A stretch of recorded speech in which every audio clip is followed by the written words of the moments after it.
Right, so a nice easy way of just checking that these numbers are actually numbers and not stored in the spreadsheet as text is to just simply multiply them by 1.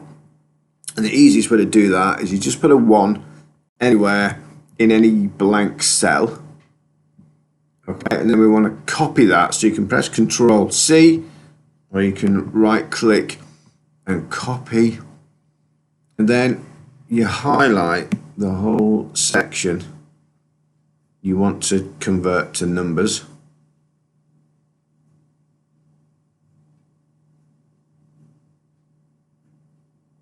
Okay, so all the way down the bottom, don't include any extra blanks. And then we do a paste special, just there.